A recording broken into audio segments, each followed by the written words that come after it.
wanted to share with you an ArcGIS web application which is targeted at the insurance industry.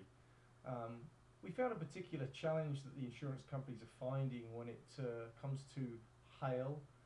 So we put together a map which combines insured home data with hail data, and I'll walk you through what the application actually generates when we open the application. So when you'll see if you actually access this, and we'll include a link in the blog post, you'll actually see an introductory screen pop up. There is actually a sample CSV here which you can download, and that'll be relevant as I speak through the demo in a second. So if you're trying this out, I'd encourage you to download that sample CSV. So we'll click on the OK button. So what you're looking at here is basically a map with a table underneath it, and then on the left hand side here are these elements called widgets, which are really the tools that the GIS application uses.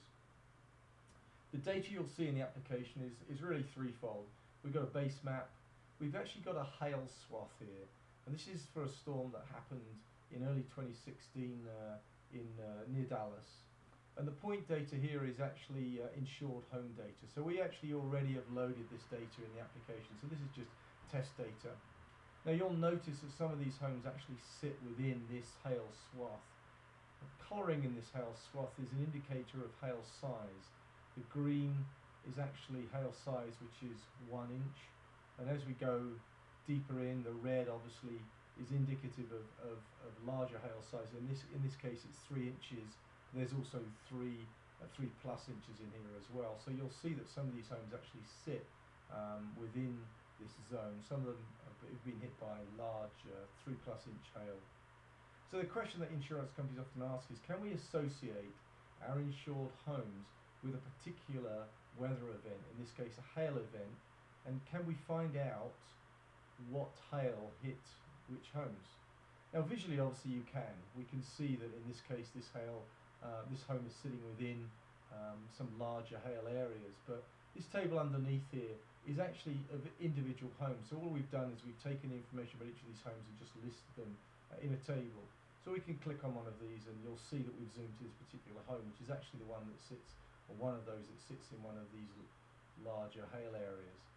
So what the question was, can we export that data into a spreadsheet or to a CSV, not only include the house information but also the hail that hit that house? And that's what we've done here. We've actually done a spatial intersection in the background when we loaded this application, and you'll see in this particular case the hail size that hit that house was 3.5 inches. So we can export that from this button, and we can actually choose from just a spreadsheet, an XLS or a CSV to export. So that combines those data sets, which is great. So that's the demo data. But what we also added to this was for you to actually try this out by using your own CSV. And again, we encourage you to look at the one that we've got available to you, since there's a particular format that we want that CSV to adhere to. But we're just going to drop a CSV onto this map. So I'm going to just drag and drop a CSV file onto here, and we'll let go of it. And you'll actually see we've actually added, and there are only 4 points in this particular data set.